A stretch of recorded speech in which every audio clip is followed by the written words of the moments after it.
seluruh rekan-rekan Lokalpreneur Fest. Senang sekali bisa berjumpa kembali dengan rekan-rekan semua dalam acara Lokalpreneur Fest Mandiri dalam versi webinar yang bertemakan tantangan pelaksanaan CSR di masa COVID-19. Sebelumnya, tak kenal maka tak sayang, izinkan saya memperkenalkan diri. Halo, saya Danira, senang sekali bisa menemani Anda dalam rangkaian acara yang sangat luar biasa sebagai MC hari ini. Rekan-rekan sekalian, Lokalpreneur Fest merupakan event virtual expo yang diadakan dalam rangka mendukung upaya pemerintah melakukan gerakan Bangga Buatan Indonesia untuk mengatasi dampak yang disebabkan oleh pandemi COVID-19 yang diikuti oleh UMKM-UMKM yang berasal dari seluruh Indonesia. Lokalpreneur Fest memiliki beberapa kegiatan diantaranya seperti pameran produk UMKM, sesi webinar, serta marketplace yang dapat digunakan untuk berbelanja produk UMKM. Sesi webinar kali ini akan membahas tentang peluang dan tantangan dalam penerapan CSR selama pandemi COVID-19 dan bagaimana perusahaan terkemuka menanggapinya, serta solusi apa yang sudah diterapkan dalam CSR selama pandemi COVID-19 berlangsung. Baiklah rekan-rekan, sebelum memulai sesi webinar kali ini, saya akan membacakan agenda hari ini terlebih dahulu. Yang pertama adalah sesi pemaparan yang akan disampaikan langsung oleh Bapak Adrian Ishak, selaku Circular Business Development Manager dari Danone Aqua. Selanjutnya adalah Ibu Leonie Levin, selaku Manager External Communication and Media Relation PT Medco INP. Berikutnya adalah Bapak Bondan Susilo, selaku CSR Head dari Astra Indonesia. Berikutnya, Ibu Matia selaku Supervisor CSR and SM Regional Jawa Bagian Tengah, PT Pertamina Persero. Kemudian ada Bapak Diwangkoro A. Ratam selaku Head of CSR Department Bank Mandiri. Sesi hari ini akan dipandu oleh moderator kami yaitu Ibu Dewi Novirianti selaku founder dari kantor hukum Novirianti and Partners. Oleh karena itu, Ibu Dewi Novirianti, waktu dan tempat kami persilakan.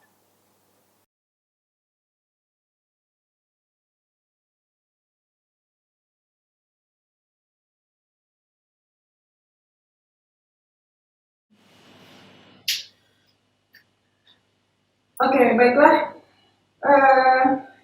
Kita bisa mulai saja acara ini sambil menunggu para peserta yang lain check-in. Saya akan mulai. Assalamualaikum warahmatullahi wabarakatuh. Selamat pagi dan salam sejahtera untuk kita semua. Saya Dewi Novirianti, founder dan managing partner dari kantor hukum Novirianti and Partners. Ingin mengucapkan terima kasih banyak atas partisipasi dari para narasumber dan juga para peserta webinar ini sekalian. Selamat datang di acara webinar series yang diselenggarakan oleh kantor hukum kami, Novirianti and Partners. Acara ini merupakan kontribusi kami untuk mendukung kegiatan melawan pandemi COVID-19.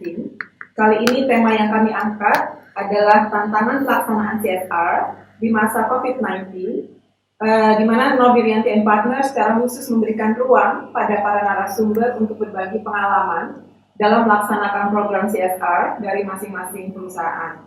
Dalam kesempatan ini, ada 5 narasumber dari Bank Mandiri, Pertamina, Medco, Danone, dan Astra yang telah hadir bersama kita. Ada baiknya saya akan memperkenalkan dahulu satu demi satu. Pertama, Bapak Adrian Ishak. Bapak Adrian adalah Circular Business Development Manager dari Danone Aqua. Bapak Adrian saat ini tinggal dan base di Bali. Jadi saat ini Pak Adrian sudah jam 11 lewat ya Pak Adrian di Bali. Dan kemudian dan kemudian yang kedua adalah Ibu Leonie Levin atau Mbak Evin, Manager External Communications and Media Relations PT Medco INP Indonesia. Dan kemudian ada Mas Bondan Susilo, CSR Head dari Astra Indonesia. Kemudian Mbak Matia M. Asri, Senior Supervisor CSR and SMEPP Regional Jawa Bagian Tengah PT Pertamina Persero. Dan saat ini Mbak Marti ada di Semarang. Salam dari Jakarta Mbak. Lantas kemudian Pak Diwang Ratam. Pak Diwang Ratam ini adalah dari Bank Mandiri. Saat ini Pak Diwang adalah Head of CSR Department dari Bank Mandiri di Jakarta. Nah, para narasumber akan memberikan presentasi tentang berbagai inisiatif inovasi dan kreativitas dalam pelaksanaan CSR. Kemudian secara khusus mereka akan memberikan presentasi tentang tantangan pelaksanaan CSR dalam masa COVID-19. Sekali lagi, Novirianti and Partners, kantor hukum menyampaikan terima kasih yang mendalam kepada 5 perusahaan yang telah mengirimkan narasumber dan bersedia sharing pengalaman pelaksanaan CSR khususnya dalam masa COVID-19. Seluruh rekaman webinar ini dapat diakses dalam YouTube dan website kami kemudian atau medsos kami yang lain. Terakhir yang ingin kami sampaikan adalah sertifikat dan PowerPoint presentation dari para peserta narasumber yang akan memberikan presentasi dapat di-request ke email kami. Jadi kami menyediakan sertifikat, tapi hanya untuk mereka yang membutuhkan. Begitu pula PowerPoint presentation. Baik, demikian perkenalan dari kantor hukum Novirianti and Partners. Saya ingin memberikan kesempatan presentasi pertama kepada Mas Adrian Ishak dari Danone, Circular Business Development Manager. Silakan Mas, ada waktu 10 menit. Silakan. Oke, terima kasih atas kesempatan dan waktunya. Mungkin tantangan terbesar saya adalah bicara dalam waktu 10 menit. Nah, saya cenderung orang yang bawel. Dan saya coba rangkum paling tidak dalam waktu 10 menit ini untuk mungkin bisa berbagi ya. Seperti sudah disinggung sebelumnya, jadi saya coba terbuka. Nah, saya saat ini berbasis memang di Bali dan ya saya sendiri mungkin akan sharing pengalaman soal bagaimana program-program kami berjalan di Bali dan adaptasi seperti apa yang kita lakukan untuk menjaga konteks program dari virtualnya untuk mungkin terkait dengan tetap berjalan, tapi juga bisa memberikan dampak positif di tengah pandemi ini.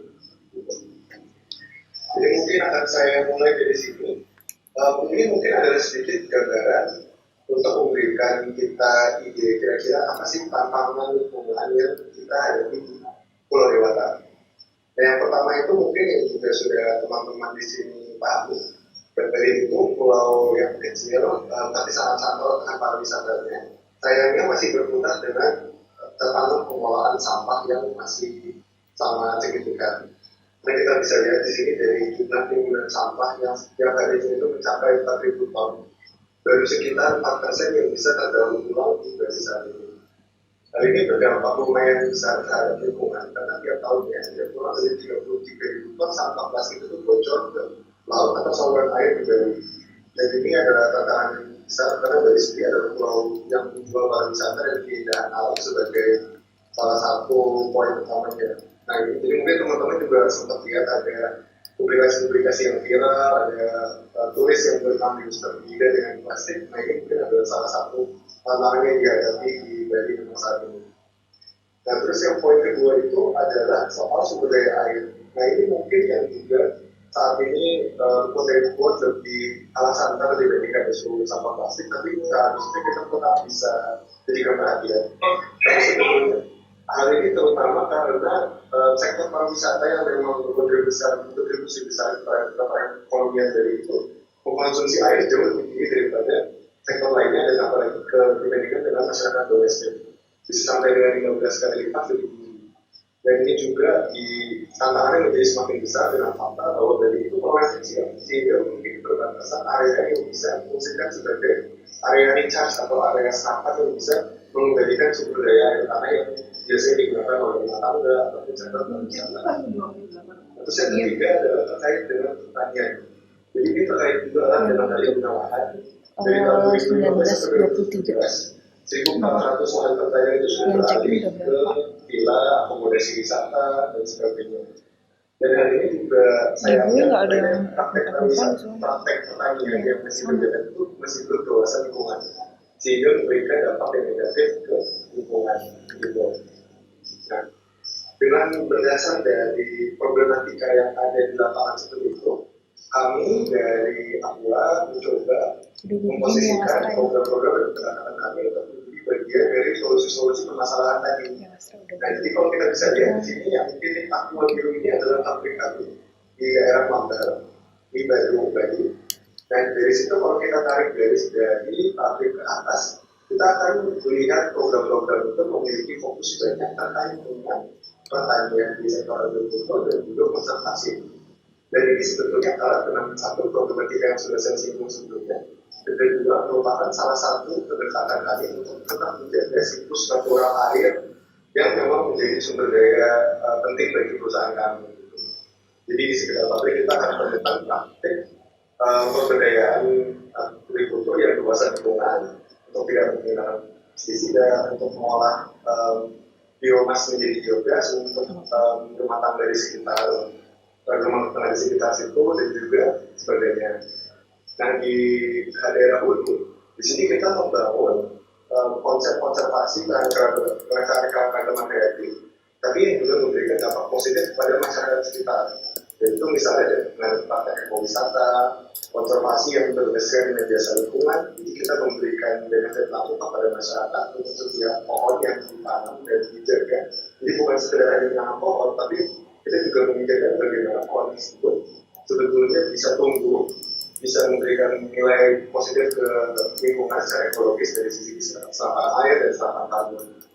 Nah terus kalau kita lihat lagi tadi di bagian bawah sini, ada program-program yang terkait dengan kemasan pasca konsumsi. Jadi tadi terkait dengan problematika yang pertama, bagaimana kita juga mau memastikan bahwa kemasan yang digunakan di produk-produk kita itu nanti tidak terjual atau bocor ke alam dan kemudian tidak negatif ke lingkungan.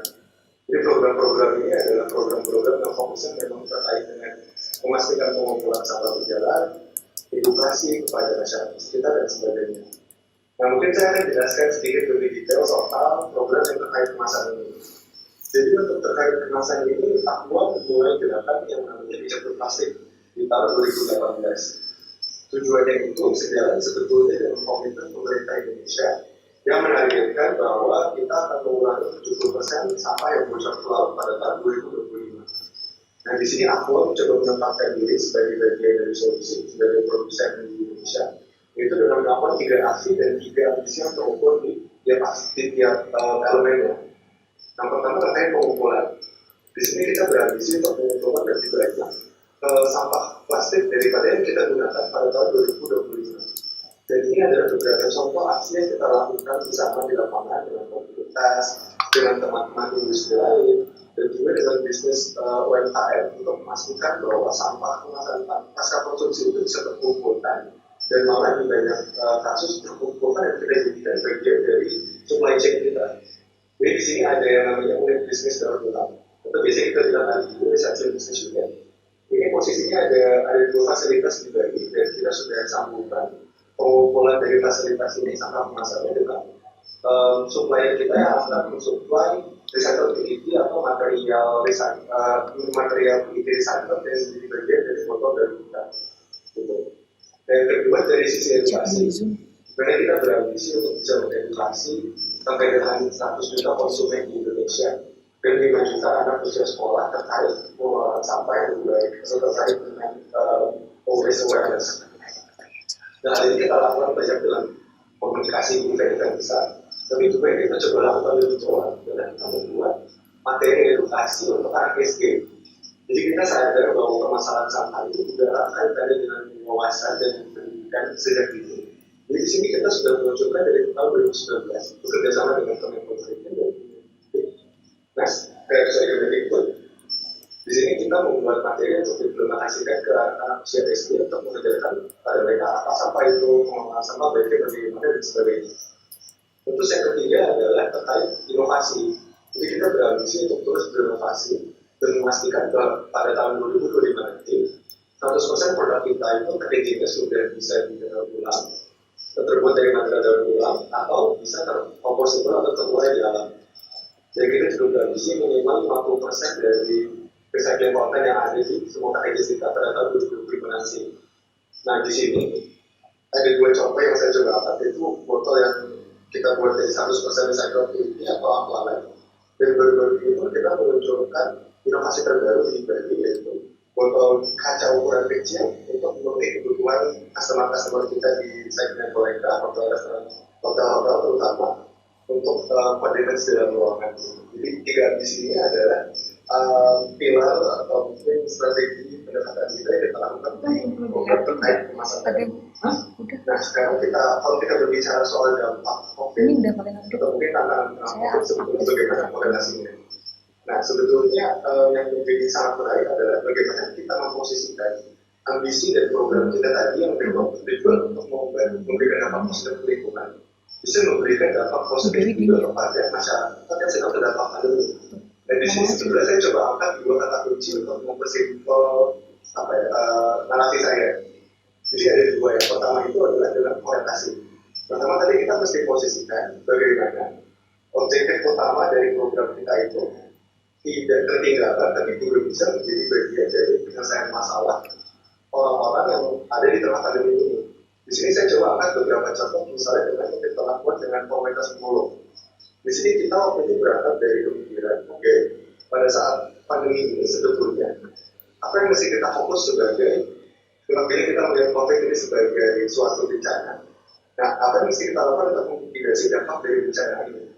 Nah, pada jangka pendek ini, hal yang sangat krusial untuk semua komunitas rentan adalah memastikan bahwa mereka tetap bisa mendapat pangan, bisa mendapatkan akses atau makanan yang cukup. Nah, bergerak dari sini, kami mencoba melakukan beberapa penyesuaian yang bisa menjawab tantangan tadi terkait pangan. Jadi di sini tidak hanya berbicara soal pengumpulan, tapi kami juga berusaha mendekati dan menggait komunitas-komunitas pemulung yang selama ini menjadi bagian dari bidang berbasis tadi di aksi pengumpulan tadi. Dan kami memastikan mereka bisa mendapatkan bantuan berupa sembako. Kami mengadakan kampanye sosial untuk mengumpulkan dana, memberikan APD dasar seperti masker dan sebagainya. Gitu. Nah, di satu sisi juga kami mencoba mengkoneksikan dan membangun kolaborasi antar program-program kami yang lain. Seperti di sini saya berikan contoh untuk sumbangan proyek kita berikan kepada masyarakat, kepada pemulung itu adalah produk-produk yang kita beli dari program-program binaan kita lain yang ada di sekitar pabrik di komunitas-komunitas petani ini. Kita sudah berikan bantuan, kita sudah memastikan bahwa mereka bisa terpenuhi kebutuhan dan pakai di sekitar. Tapi mereka tidak memiliki arus kas yang lancar pada saat-saat seperti ini, karena mungkin permintaan produk mereka menurun, kesulitan pemasaran dan sebagainya. Dan di sini yang kami coba posisikan untuk memproyeksikan dua kebutuhan tadi. Jadi komunitas pemulung yang rentan dan mungkin kesulitan sekali untuk memenuhi kebutuhan dasar harga untuk makanan, kita koneksikan dengan masyarakat dampingan kita yang datang yang memiliki hasil produksi bumi yang tidak menemukan pasar sekarang. Jadi kita coba beli produk-produk itu dan donasi yang kita lakukan menggunakan produk-produk dari mitra binaan kami itu. Jadi mungkin gitu. Dan itu juga ada beberapa penyesuaian yang kami lakukan di lapangan di sini misalnya. Jadi program-program jasa lingkungan tadi yang kami kerjasama dengan komunitas sekitar untuk mengkonservasi pohon, kami coba lakukan sedikit penyesuaian. Jadi kami berikan bantuan berupa bibit sayur. Jadi mereka bisa memiliki ketahanan pangan dalam jangka menengah dan lebih baik. Gitu. Nah, itu kalau kita bicara soal mitigasi dampak dalam jangka pendek. Cuma bagaimana dengan jangka panjang ya? Karena pada akhirnya pemberian donasi itu tidak bisa 100% mengembalikan kepentingan atau adaptabilitas komunitas rentan ini saat terdampak pandemi. Nah, ini mungkin ada dua contoh hal yang saya coba angkat dulu, saya coba share di sini. Yang pertama adalah kami melakukan kolaborasi dengan aplikasi berbasis digital bernama Octopus. Jadi aplikasi ini sebelumnya sudah berjalan di Makassar dan modelnya ini mereka memberikan pelayanan pengangkutan botol plastik, tas dan sampah layak daur lainnya untuk bisa didaur ulang. Nah, di sini yang menarik adalah yang mereka libatkan dalam proses pengumpulan dari rumah tangga tadi adalah komunitas pemulung. Nah, di sini kita melihat ada korelasi dan ada peluang untuk memberdayakan pemulung di tengah pandemi jangka yang lebih panjang. Di satu sisi kami memiliki ambisi untuk bisa berplastik tadi, untuk memastikan kita bisa mengumpulkan sampah lebih banyak di 2023. Tapi di satu sisi ada pemulung yang sekarang sedang terdampak pandemi dan pendapatannya sangat terpukul. Nah, di sini jadi kami bekerja sama dengan startup ini dengan Octopus untuk mengintegrasikan platform mereka tadi yang sudah berjalan di Makassar ke jaringan komunitas yang sudah ada di Bali dan sudah bekerja sama dengan kami tadi. Dan jadi di sini sebetulnya sangat simpel. Jadi konsumen atau orang yang mungkin sudah mengkonsumsi botol kemasan akuaritas nanti bisa mengirimkan, bisa memilah dulu untuk memastikan tidak tercampur dengan sampah lain. Nanti dari aplikasi itu mereka bisa memanggil pemulung, mungkin interaksinya sangat mirip dengan interaksi saat kita menggunakan aplikasi ojek online. Tapi nanti yang datang bukan pemulung, tapi bukan ojek, yang datang adalah pemulung yang akan mengambil botol-botol plastik bekas kita atau sampah lainnya. Dan nanti dari situ si pengguna yang mengirimkan sampah akan mendapatkan poin yang bisa digunakan untuk pajak diskon. Seperti di sini ada pajak diskon GoFood, nanti ada pajak diskon kopi kenangan dan berbagai produk-produk macam-macam penjual makanan minuman lainnya.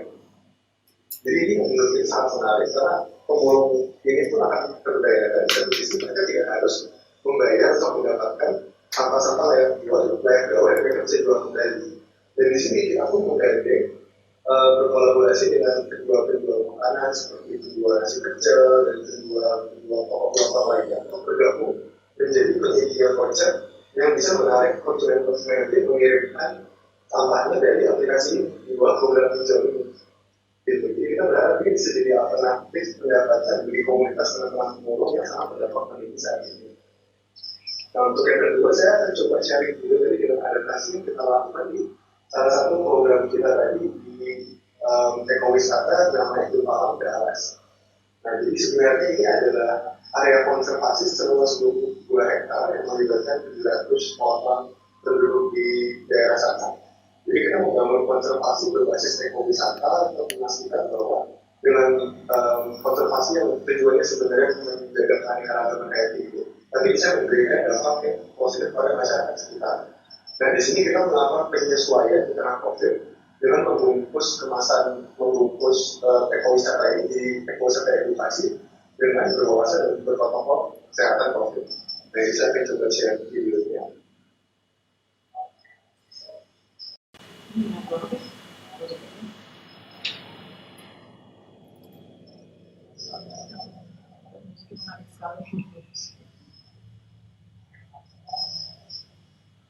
Dengan 700 orang penduduk di daerah sana. Jadi kita membangun konservasi dari cara audio tersebut.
Terima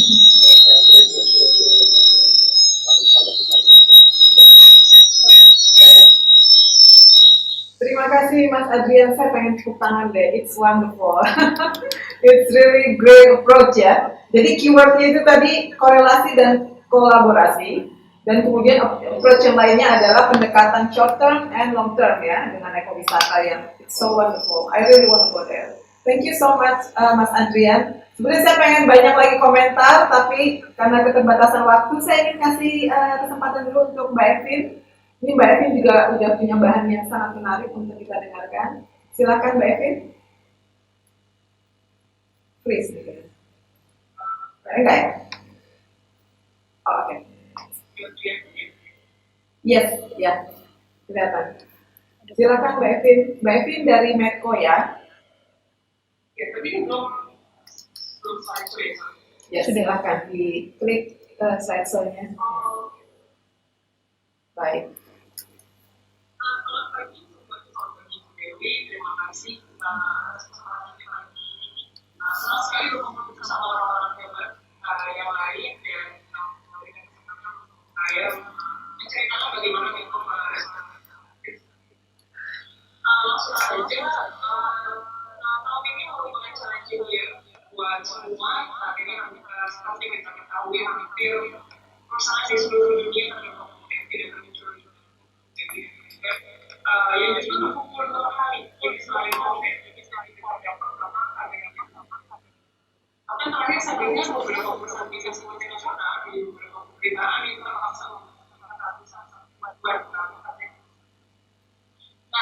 sebagai perusahaan bisnis nasional, mereka berkewajiban untuk meskipun di tengah pandemi itu lebih modern mulai dari domestik negara negara untuk itu dalam menanggapi COVID mencerahkan upaya beroperasi dan menyediakan energi buat masyarakat. Di antaranya dengan membentuk 3 task internal. Yaitu task force yang pertama itu COVID-19 task force yang membuat dan menerapkan protokol kesehatan buat pekerja dan keluarga yang lebih ketat. Yang kedua adalah menyikapi pandemi ini berdampak pada berbagai aspek kehidupan masyarakat. Mereka memiliki tugas sosial yang dimana saya ada di dalamnya, yang memantau dampak dari pandemi yang berpotensi berisiko mengganggu jalannya operasi. Karena ini menjadi penting karena apabila operasi pastinya akan mengganggu pasokan masyarakat juga bisa berdampak pada. Untuk itu tim ini membuat strategi untuk mengelola dampak dan risiko secara cepat. Yang ketiga adalah task force front office mengatur secara ketat proses bagaimana pekerja yang bisa masuk ke kantor ataupun di rumah. Kenapa saya cerita ketika bungkus tugas ini terdiri dari pimpinan Ibu Dewi semuanya yang yang berkumpul sejauh ini bisa memutuskan secara cepat tindakan apa yang harus segera dilakukan dan dapat langsung komunikasi dengan pimpinan tersebut. Nah, keselamatan kesehatan pekerja buat Menko itu menjadi yang utama untuk supaya Menko dapat kita semua bahwa yang menyebabkan persoalan yang berpengaruh sama dunia benar-benar terjadi dari orang karena itu jangan akan tetapi pada saat yang sama kita harus menjalani kehidupan sehari-hari.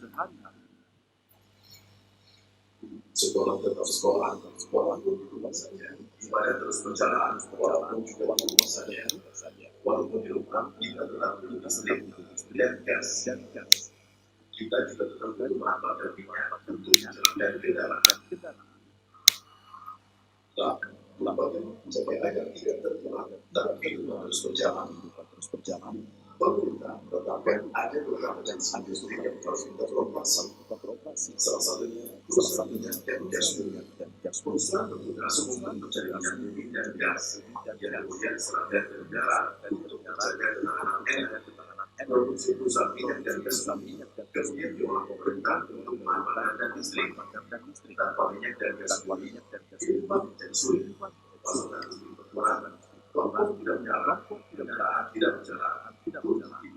Kami tetap bekerja sesuai arahan pemerintah dengan menjaga jarak, memakai masker, serta selalu mencuci tangan sesuai protokol COVID-19 pada saat akses masuk dan mencegah kesehatan bekerja harus isolasi diri di rumah 14 hari. Seluruh tugas pelanggan ke lokasi kerja dilanjutkan dengan karantina 4 sampai 10 hari dan 2 kali rapid test atau PCR test di tempat yang ditetapkan perusahaan. Perusahaan juga melakukan tracking bila diperbenar kalau dinyatakan sehat atau baru bisa bekerja. Kalau hasil tes keluar reaktif, perusahaan akan berkoordinasi dengan pihak terkait untuk penanganan sesuai protokol kesehatan. Ditambah lagi, perjanjian perliburan bagi pekerja lokal, makan siang-siang dari tempat kerja supaya tidak perlu keluar.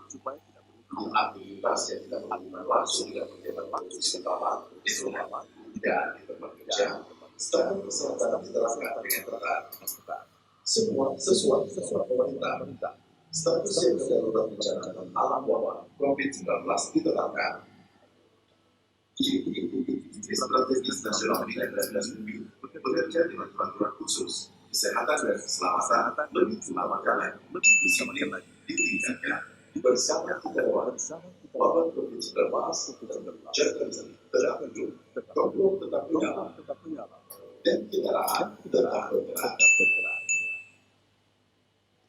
Ya, terima kasih. Tadi udah cerita bagaimana kita tetap harus berperan memenuhi kebutuhan yang tadi masih jadi tahap hari. Saya kan tahu ini, saya mau menceritakan bahwa kami melihat pemerintah membutuhkan dukungan menyampaikan pesannya kepada masyarakat dan upaya mencegah penyebaran COVID. Mereka melihat video ini tidak hanya oleh pemerintah, namun juga perusahaan swasta. Kita secara aktif melakukan sosialisasi baik kita ya dan keluarganya juga kepada masyarakat dengan berbagai cara dan media. Tapi di sini yang spesial adalah kita membuat komik dengan berbagai macam bahasa daerah yang kami buat dalam bahasa Aceh, Jawa, pokoknya daerah di mana itu terletak. Agar informasi ini dalam pemerintah itu lebih mudah dipahami oleh masyarakat lokal dan kami pasang di berbagai media baik lokal maupun nasional. Dan kalau lihat di sebelah kanan sini, kita juga pasang poster-poster untuk pencarian virus baik di sekolah ataupun pasar dan tempat lain. Di tim Social Task Force, tim CSR itu melakukan adjustment di CSR framework-nya. Jadi kita ada tahapan di sini di mana penyesuaiannya adalah kita berkoordinasi dengan pemerintah untuk menempuh penanganan darurat atau penawar, di mana saat itu dibutuhkan banyak masker, juga APD misalnya.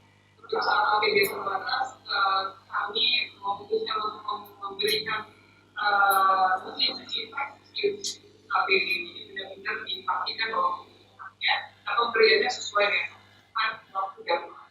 Yang kedua, melakukan strategi berikutnya adalah penggerakan ekonomi itu harus didukung dengan uang masyarakat. Juga kita harus terus juga menyediakan energi berkoordinasi dengan desa migas dan memberikan pemahaman kenapa kita harus terus bekerja yang tujuannya pasti untuk menjaga ketahanan. Baru di tahap keempat, kita melakukan dan melaksanakan program yang memang sesuai assessment dan disesuaikan dengan kebutuhan masyarakat di sekitar. Seperti ini di slide selanjutnya, bahwa beberapa program yang kita jalankan adalah kita memberdayakan ibu-ibu binaan perusahaan yang sebelumnya memang sudah kita berikan pelatihan menjahit. Lalu kita meminta mereka untuk menjahit ribuan masker, APD, dapat kita kembalikan lagi ke masyarakat. Lalu yang di slide sebelah kiri, pada masa pandemi ini kan aspek yang juga sangat terdampak adalah pendidikan. Karena kami semua harus pembelajaran harus dilakukan jarak jauh. Padahal kita semua ketahui bahwa selama ini tidak ada guru yang memiliki kompetensi pembelajaran. Jauh kebutuhan ini itu bekerjasama dengan sekolah universitas memberikan pelatihan program peningkatan kompetensi guru dan sekolah untuk bagaimana mengajar secara online yang efektif, yang disesuaikan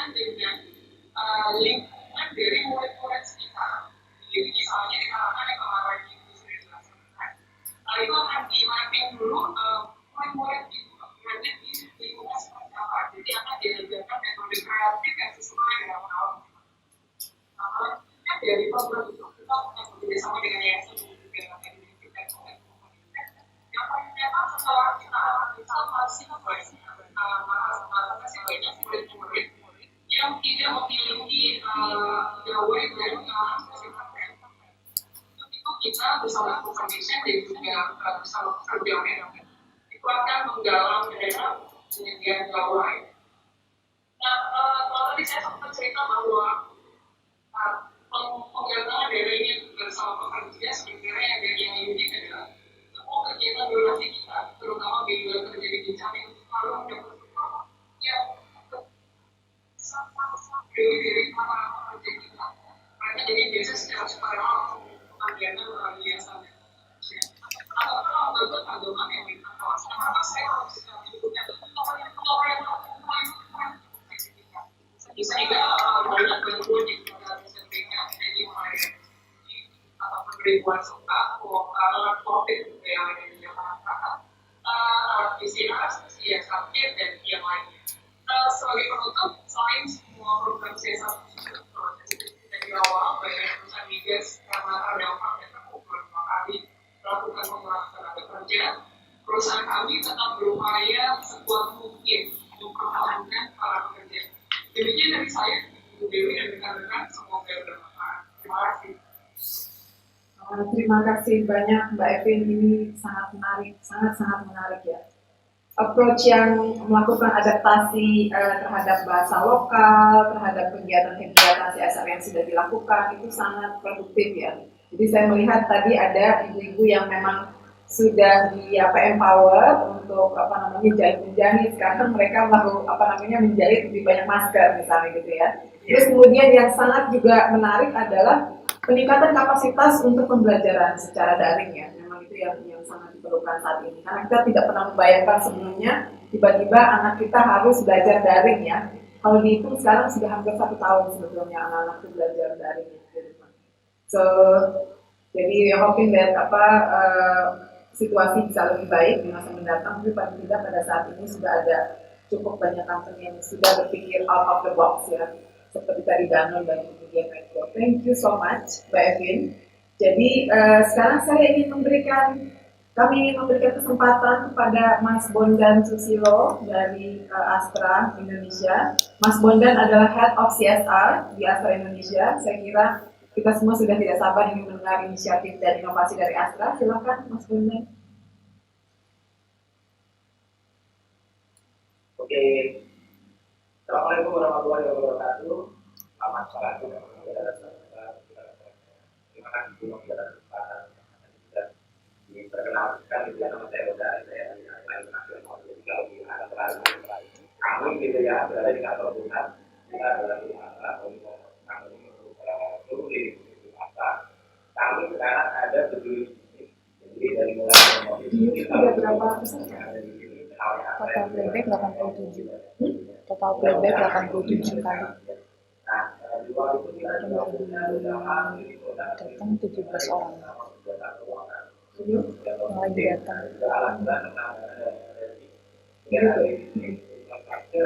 Teknologi informasi dan yang terakhir kita juga dan hampir rata-rata ya sekarang kalau realisasinya dari seluruh provinsi dan wilayah Aceh sampai Papua kita ada di 235 anak perusahaan Astra itu mungkin secara instalasi lebih dari 1.500 kalau kita lihat lebih secara jumlahnya dan kita kalau kita lebih dan itu juga tantangan kita kemudian memberikan sesuatu yang bermanfaat dari negara kita satuan tentunya seluruh Indonesia.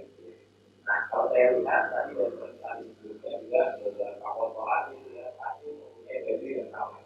Kita inginnya berkontribusi bagi bangsa dan negara. Kita itu sama, kita punya satu dharma sebagai pemilik yang bermanfaat bagi bangsa dan negara. Jadi dari mulai ini sebenarnya kita dulu dan sesuatu kemudian kita ingin mengatakan beberapa kegiatan ini dalam beberapa kegiatan yang berada di dunia. Jadi tidak cuma sifatnya sport, tapi juga sifatnya bagaimana kegiatan yang terjadi. Kemudian nanti sama-sama kita pun hasilnya di kemudian hari pada saat semuanya ini sudah berjalan. Kami bergerak public contribution ada 4 bidang, ada bekerja sehat, ada bekerja kreatif,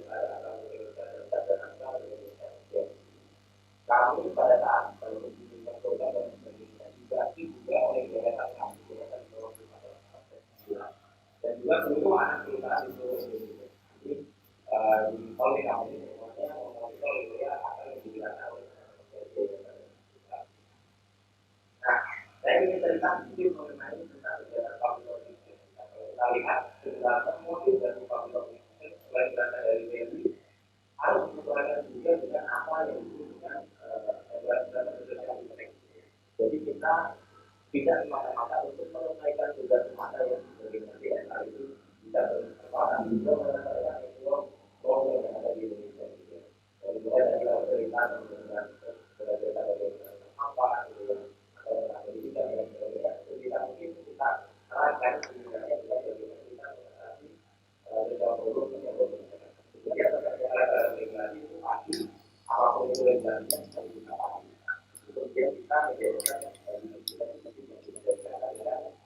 sosial kemarin itu pasti kita semua bulan yang ada di sini ada domisili di Indonesia ya, tapi ini masing-masing kita bisa membawa Indonesia ini jadi negara yang korporasi yang nah ini yang saya bilang tadi, kenapa kita harus berkonsep dulu memberikan program dari Aceh sampai Papua, dari Kalimantan Utara sampai Kalimantan Selatan dan lain-lain dan sebagainya. Karena kami itu sudah persebaran sudah ada di seluruh provinsi, jadi 30 tahun. Dan programnya juga masih banyak, karena ternyata dari provinsi itu banyak. Nah, kita punya program kesehatan, pendidikan, hubungan dan kurasan, masing-masing mempunyai ciri khas khusus. Dan masing-masing rata-rata ada yang mempunyai stakeholder dari kalau kesehatan kita mempunyai isunya pasti dari anak yang kemudian itu kesehatan, stasiun dan sebagainya. Kalau pendidikan sebenarnya isunya adalah sekolah, kualitas Indonesia termasuk juga yang kita bicarakan dengan Indonesia adalah pendidikan vokasi, pendidikan lingkungan, kemudian ada juga tentang sekolah yang berkualitas. Di program lingkungan sudah diberikan juga oleh para guru pasti tidak jauh dari dampak lingkungan yang ada di Indonesia ya, sampah, mitigasi perubahan itu dan sebagainya. Hanya program-programnya pasti pohon, sampah, dan kita punya program sebenarnya adalah kemudian di program kewirausahaan kita memberikan program organisasi khusus untuk masing-masing daerah dan program program ini yang kita berikan yang kemarin desa-desa di seluruh Indonesia yang nanti sekitar 9 di 3 program desanya sekarang sudah mempunyai program masing-masing program organisasi. Sekarang kita berikan desa-desa yang secara income dia mempunyai income yang stabil dan sebagainya. Saya ingin menambahkan tadi berdasarkan tentang persebaran dan tentang sosial responsibility yang kita create atau kita desain biasanya secara berkampanye. Tapi kan ada pandemi dari sebagainya, makanya kita juga harus menyesuaikan. Dan kita juga harus bisa tadi overall solution to explore problem. Jadi problemnya sekarang yang jelas-jelas di depan mata adalah COVID. Makanya kita punya 3 perlakuan. Yang pertama adalah tentu saja perlindungan kepada karyawan dan keluarga. Karena aset yang paling penting untuk memberikan perusahaan tentunya karyawan. Sebelum kita ngomong ke customer, sebelum ngomong ke masyarakat, kita harus selamatkan dulu karyawan supaya berdirinya perusahaan juga bisa memberikan tadi yang di sekitarnya. Kemudian perlindungan pada mitra-mitra kita. Jadi dari customer, kemudian mitra dari masyarakat kita dan sebagainya itu kita libatkan. Kemudian baru kita meluas kepada edukasi dan donasi masyarakat umum. Harapannya apa? Kenapa harus meluas? Karena kita ingin menginspirasi. Jadi jangan sampai yang kita lakukan sudah baik ini tidak bisa menginspirasi perusahaan lain atau orang lain yang mempunyai kecukupan lebih gitu ya untuk berbagi kepada sesama. Makanya kita ada beberapa kegiatan nanti saya jelaskan. Nah ini sebenarnya sudah umum juga dilakukan gitu ya dari mulai fase yang pertama outbreak gitu ya sampai yang sekarang ini mungkin teman-teman mengalami yang namanya new normal gitu ya. Pertemuan semacam ini kan adaptasi kebiasaan baru. Yang dulunya mungkin pasti kita kalau pertemuan ada di kelas, ada di hotel, ada di ruang pertemuan. Sekarang melalui daring gitu ya. Nah, tapi semuanya tidak menyurutkan semangat kita semua. Jadi kalau kita lihat dari mulai fase pertama, kedua, ketiga pasti banyak tentang tadi yang diceritakan oleh teman-teman dari Metro juga gitu ya. Pasti di mana perusahaan itu berusaha mengupayakan gitu ya, mempunyai NOP, mempunyai protokol, mempunyai task force dan lain sebagainya terhadap apa sih yang kita lakukan pada saat pandemi ini gitu ya. Timnya sudah dibentuk, kemudian perlakuannya juga.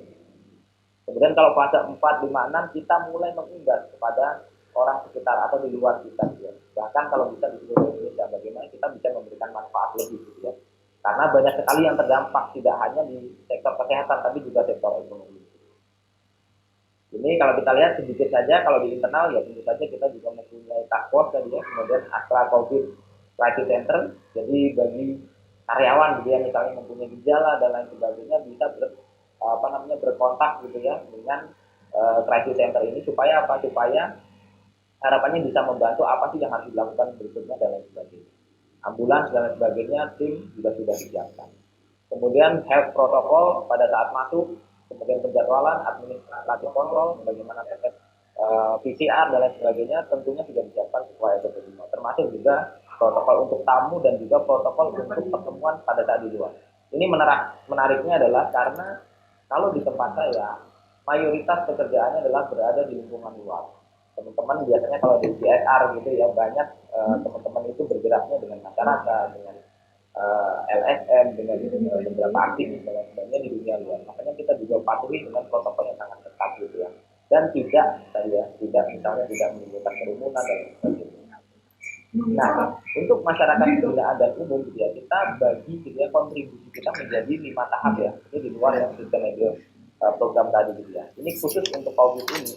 Ada 5 tahap yang kita coba kontribusikan kepada Indonesia gitu ya. Saya tidak set nilai nominalnya di sini. Tahap pertama tentunya pada saat awal-awal kita masih ingat gitu ya, beberapa fasilitas kesehatan mendadak untuk beberapa yang sifatnya APD gitu, alat pelindung diri. Waktu itu harganya sangat mahal. Satu masker biasanya kalau satu bungkus 200.000 bisa satu biji, dulu waktu itu yang cuma 200.000 satu. Nah, kita juga ingin berkontribusi terhadap keresahan-keresahan itu. Makanya kita berkontribusi terhadap BNPB, kemudian tugas COVID, Kementerian Kesehatan gitu ya, beberapa rumah sakit di Indonesia, bahkan di tahap 2, di tahap 3 kita juga ingin berkontribusi yang sifatnya alat-alat yang langsung bisa secara jangka panjang gitu ya, bisa menyelamatkan beberapa pasien gitu ya, contohnya bantuan ventilator dan lain sebagainya. Jadi cukup banyak yang kita lakukan, termasuk salah satu tahapannya adalah tahapan di mana mungkin pada saat sekitar bulan Juli, pada saat semuanya hampir rata-rata dilakukan PSBB, kondisi ekonomi Indonesia cukup parah gitu ya. Ada yang tidak bisa berbelanja karena alasan ekonomi, ada yang PHK dan sebagainya. Makanya kita tergabung dalam tim dengan Kementerian Sosial dan juga untuk bersama-sama ayo kita gulirkan yang namanya jaring pengaman sosial, yang kita memberikan sembako, memberikan beberapa bantuan yang sifatnya bisa langsung dimakan atau dipakai dan lain sebagainya. Itu beberapa kontribusi. Ini salah satunya. Seperti yang saya bilang tadi, karena jangkauannya seluruh Indonesia, makanya kita harus ratakan di seluruh Indonesia. Nah, salah satu yang menjadi perhatian penting kita juga di sini adalah kita harus mengkampanyekan ini gitu ya. Jangan sampai ini hanya ada di dalam diri kita saja, atau kita tidak berbicara gitu ya. Gunanya untuk apa sih? Gunanya untuk memberikan inspirasi bagi yang lain. Pada saat kita berbicara seperti ini, perusahaan yang lain gitu ya, donatur yang lain akan bergerak semua bersama-sama. Tentunya dengan sasaran masing-masing juga dan dengan penanganan yang lebih tepat gitu ya. Termasuk aktivitas-aktivitas. Kalau dulu kita banyak kampanye melalui misalnya melalui newspaper dan sebagainya, kita banyak aktivitasnya digital untuk kampanye. Nah, karena outreach-nya lebih bagus daripada kita hanya menggunakan yang konvensional. Dan hampir rata-rata pada saat orang-orang masyarakat Indonesia ada di rumah, semua bacaannya adalah sosial media gitu ya rata-rata.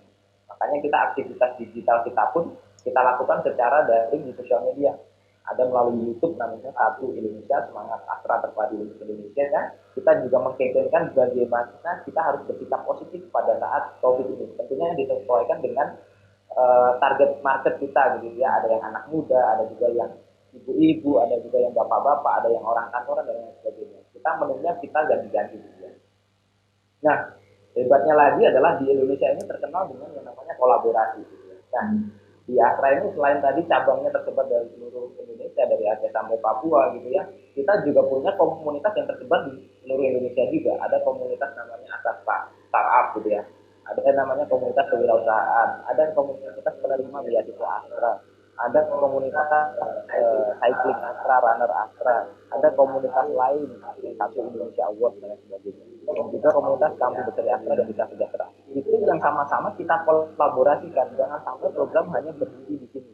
Nah, teman-teman yang lain juga bisa berkontribusi. Caranya dengan apa? Dengan masing-masing, yang pertama pastinya adalah dari masing-masing tempat ini menggunakan protokol atau mengkampanyekan kesehatan dari dalam daerah masing-masing. Kita nyebutnya Grebek KBA, Gerakan Basmi Pandemi Covid di Kampung Bestari Astra gitu ya. Bisa disaksikan kalau di YouTube ada channelnya Panji dan KBA Kampung Bestari Astra. Bagaimana kampung-kampung yang ada di Indonesia sekarang, mungkin kalau Astra atau KBA sudah mempunyai KB 15 KBA, untuk desa sejahtera ada 750 ya, 753 desa sejahtera Astra, semuanya bergerak bersama-sama untuk kemudian mereka juga menginspirasikan setelah mereka mendapatkan pembinaan gitu ya, mereka juga mengkampanyekan di masing-masing sosial channelnya mereka masing-masing, ada melalui YouTube, ada melalui Instagram dan sebagainya. Tujuannya supaya kampung yang lain di sekitarnya pun itu tergerak. Nah, selain itu, yang sangat menarik adalah beberapa adaptasi kegiatan baru ini juga kita tularkan kepada semua cara untuk kita melakukan kegiatan public contribution. Contohnya adalah misalnya kita mempunyai kegiatan dengan pemerintah yang dulu sifatnya mungkin kalau ada MOU dan lain sebagainya kita harus di tempat, harus tanda tangan berdua. Nah sekarang kita bisa sebenarnya menggunakan online gitu ya, kemudian tugas aja dari masing-masing tempat dan kita nanti bisa menjaga protokolnya di situ. Nah peserta juga bisa mengikutinya via online dan ini pasti lebih masif karena apa? Kalau dulu mungkin pada saat berkumpul di satu tempat ada batasan kapasitas tempat, sekarang dengan YouTube rata-rata kita mungkin minimal ada 1.000 peserta gitu ya kalau dengan webinar dan sebagainya, dan masing-masing bisa memperoleh kesempatan yang sama di webinar ini ya. Manfaatnya sama, materinya sama, kemudian nanti mendapatkan pengetahuan yang bisa sama juga, bisa ada chat di situ dan sebagainya. Kita beberapa kesempatan mengundang misalnya dari Kementerian Desa dan BPDT, dan Kementerian Pendidikan dan Kebudayaan, kemudian ada juga Kementerian Kesehatan, ada teman-teman dari KSP dan lain sebagainya, Kementerian Lingkungan Hidup dan sebagainya. Jadi semuanya kita sesuaikan dengan yang ada sekarang gitu ya. Dan rata-rata semuanya ada efek baik sebenarnya ya di balik semua modifikasi ini adalah kita bisa mencerdaskan bangsa Indonesia gitu ya. Kenapa? Karena sekarang semuanya menjadi melek digital.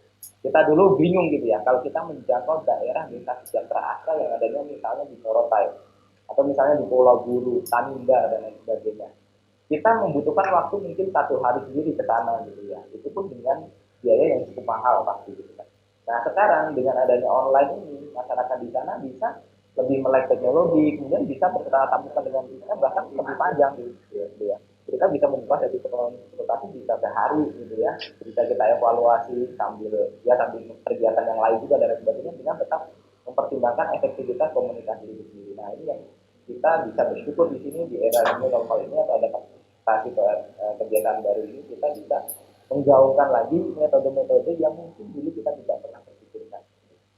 Nah termasuk juga kita kalau bisa semuanya bersama-sama gitu ya, kita juga ingin berkontribusi lagi terhadap kira-kira gerakan apa lagi ya bisa menyelamatkan kita gitu ya, minimal gitu ya sampai fase kalau kita lihat penemuan vaksin dan lain sebagainya gitu mungkin baru bisa mass produk itu mungkin di tahun depan bisa jadi kalau katanya gitu ya. Nah di masa-masa itu kita harus bersama-sama tuh, kalau ada kolaborasi bersama kenapa tidak gitu ya.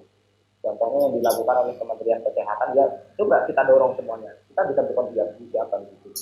Kalau di dunia korporasi tentunya tadi berdasarkan resource sendiri. Kalau kita resource-nya adalah cabangnya banyak, jangkauannya banyak, masyarakat binaannya cukup banyak. Makanya kita resource itu yang kita manfaatkan. Bagaimana semua ini kita bisa kolaborasi. Dan ini mungkin yang terakhir gitu ya. Karena memang kolaborasi ini dituntut tidak hanya kolaborasi tapi juga harus aksi nyata gitu ya. Nah kita harapannya menyasar berbagai macam kalangan itu adalah bagaimana masing-masing kalangan tersebut mempunyai activity sendiri, kemudian beraksi nyata. Salah satunya adalah komunitas, kalau Aorta ini adalah aksi solidaritas remaja kesehatan Astra. Jadi yang ada di masyarakat Kampung Bestari Astra, kemudian kota-kota besar, kita rekrut anak-anak muda yang sangat concern terhadap kesehatan gitu ya, untuk kemudian mereka berkampanye sendiri. Karena pada saat tadi kita melakukan kolaborasi, ternyata salah satu yang paling efektif adalah anak muda gitu ya. Nah anak muda ini satu kali post gitu ya, misalnya gitu ya, mempunyai banyak jangkauan, ada yang 1.000, ada yang 500 dan sebagainya gitu ya. Jadi kita bisa gitu ya bersama-sama dengan mereka gitu ya sebenarnya menggaungkan dengan cara mereka, dengan kreativitas mereka untuk bisa memenuhi protokol kesehatan ya, yang cuci tangan, dengan pakai masker, yang jauh kerumunan dan sebagainya. Nah, ini beberapa juga potret kebiasaan baru gitu ya. Bahkan lomba 17-an pun kita galakkan juga gitu ya di seluruh kampus seperti apa. Tapi dengan virtual, dengan protokol juga gitu ya. Dan sangat inspiratif karena masih bisa mengangkat gitu ya apa yang menjadi nilai luhur budaya bangsa Indonesia, yaitu gotong royong walaupun dengan protokol kesehatan yang ketat. Nah, ini terakhir gitu ya. Kita ada sebenarnya masih banyak agenda sampai akhir tahun gitu ya. Kegiatan CSR ini nggak akan berhenti gitu ya karena kegiatannya sudah terus. Nah, tapi masing-masing mempunyai beberapa aktivitas kecil gitu ya, yang sifatnya bisa kita jalankan bareng-bareng. Jadi, paling dekat ini adalah kita seluruh program UMKM binaan Astra yang tadi ada 12 ribuan sekian tadi, kita mempunyai platform, kita sediakan juga platform penjualan gitu ya, untuk kemudian mereka melakukan namanya festival kewirausahaan. Jadi bagaimana mereka tetap berdaya di era COVID ini setelah ada pembinaan dari mulai masa pandemi gitu ya, sampai sekarang pemasarannya seperti apa, kita akan coba gitu ya, angkat bagaimana mereka bisa tetap berdaya sebenarnya dengan transaksi, dengan kreativitas gitu ya, dengan mengubah cara berbisnis mereka masing-masing. Kalau UMKM ini adalah, kalau dulu mungkin sangat konvensional, sekarang rata-rata sudah melek teknologi semua dengan pengajaran gitu ya. Nah, mereka bisa berdaya di kondisi yang saat ini, kita hanya bisa memfasilitasi. Fasilitasinya apa? Banyak, kita program, kita platform, dan lain sebagainya. Makanya yang silakan kalau mau mampir juga di website aktivita.com gitu ya, termasuk ada juga acaranya, acara puncaknya di minggu depan ya, tanggal 21 Oktober 2020. Rasanya itu dari kami, dari Astra, senang sekali bisa berdiskusi di sini, nanti kita sambung di sesi diskusi. Assalamualaikum warahmatullahi wabarakatuh. Waalaikumsalam warahmatullahi wabarakatuh. Mas Bondan, sangat menarik ya. Saya tidak menyadari bahwa Astra ini ada di 34 provinsi di Indonesia. Jadi ini bisa langsung menjadi pendamping pemerintah nih Mas sebetulnya. Jadi ada 150 KBA, ada 750 desa sejahtera Astra, itu angka yang luar biasa saya kira ya, untuk secara konkret mendukung program-program pemerintah dan juga corporate social responsibility. Saya tuh punya banyak pertanyaan sebetulnya untuk teman-teman narasumber, tapi saya ingin memberikan kesempatan dulu kepada Mbak Navia M. Asri dari Pertamina, Senior Supervisor CSR dan SME TV Regional Jawa bagian tengah dari Pertamina Persero. Silakan Mbak Navia. Oke, terima kasih Bu. Selamat malam kepada Ibu.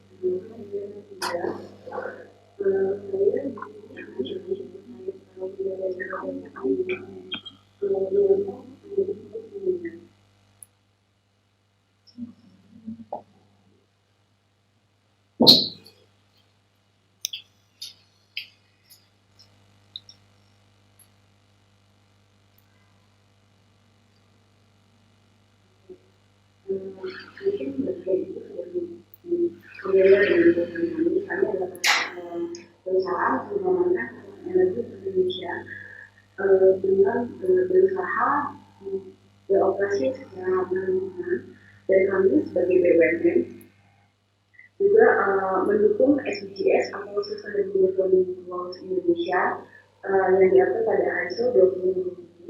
Dan dari 17 aspek di SDGs itu, kami sebagai BUMN swasta energi akan fokus pada 6 aspek ini. 6 aspek tersebut adalah energi bersih dan terjangkau, pekerjaan layak dan pertumbuhan ekonomi, konsumsi dan produksi yang bertanggung jawab, penanganan perubahan iklim, menjaga ekosistem laut, dan menjaga ekosistem yang baik. Jadi dari 6 prioritas kami, lalu akan kami gunakan siklus community improvement dan development. Seperti di program lain, saat pertama kami akan memulai bantuan, artinya dengan pemetaan potensi lokal. Jadi kami memetakan dulu potensi sosial ekonomi, budayanya sebagai landasan pengembangan program ini. Kemudian kami berikan bantuan alokasi atau dana bina lingkungan. Jadi kami berikan bantuan fasilitas sarana dan prasarana lingkungan. Setelah kami bantuan fisiknya, lalu kami berikan juga pemberdayaan segala sesuatunya kita alami SDM-nya melalui dana alokasi CSR. Selanjutnya, sebelum kami eksit program tersebut, kami melakukan program perusahaan, yaitu mengantarkan sumber daya telah dibangun menjadi melalui pinjaman modal usaha dan sebenarnya untuk pengembangan mandiri itu. Jadi kami memberikan pinjaman dengan biaya murah 10%. Lalu setelah mereka layak bisa exit, mereka akan kita arahkan kepada pembiayaan perbankan baik konvensional maupun syariah. Ini adalah siklus kami sebelum kami exit dari 0 sampai mereka mandiri. Nah, saat pandemi, lalu apa sih yang bisa kami lakukan gitu pemberdayaannya? Jadi kami mengajak mereka untuk adaptif, memanfaatkan potensi sumber daya alam yang ada dan juga mengolahnya menjadi produk yang ramah lingkungan.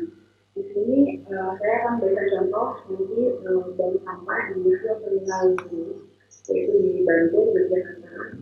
Kemudian dari sisi ekonominya, di lokasi binaan kami ada banyak beberapa yang korban PHK.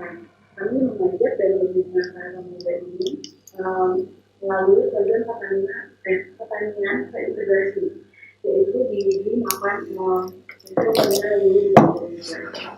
Dari sisi pendidikan mungkin banyak anak usia sekolah di desa-desa yang belum bisa mengakses internet atau mempunyai gawai yang bisa kami lakukan sebagai bagian dari juga membuat kampung cerdas di Villa Terminal Boyolali.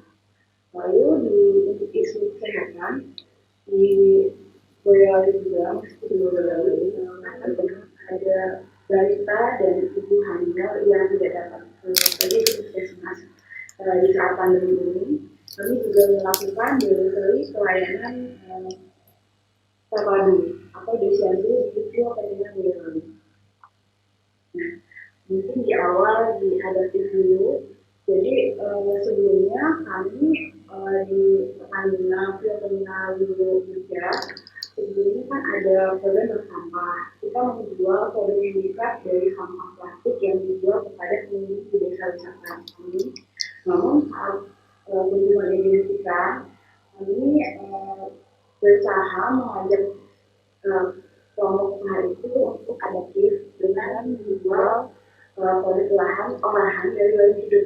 Dalam hidup itu maksudnya tanaman yang bisa menjadikan produktif ya, seperti membuat handphone, pupuk alami, serta produk alat pelindung diri seperti masker kain dan tisu. Alhamdulillah sih hasilnya sejak awal pandemi di akhir Maret ini hingga saat ini data sampai Juni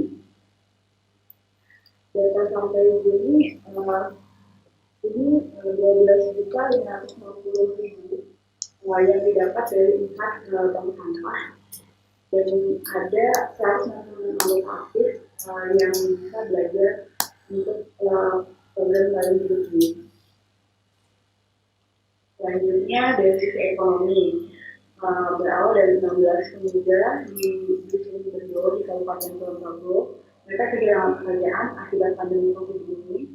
Dan kelompok Pertamina bersama kelompok Pertanian Indonesia yang sebelumnya merupakan dinamakan juga memberikan edukasi pertanian, membangun sistem pertanian modern, juga memfasilitasi penjualannya. Nah, di sini kami juga bukan hanya memberikan bantuan filantropi seperti uang saja, tapi juga membangun sistem dengan memberikan aplikasi digital untuk penjualannya, kemudian juga kami mengajarkan bagaimana pertanian modern supaya panen lebih cepat. Dan alhamdulillah sih di sini 16 pemuda yang awalnya kena PHK dapat mencukupi kebutuhan pangan, baru dan mendapat penghasilan. Dan untuk lahan sendiri, 400 meter lahan tidak produktif kita manfaatkan.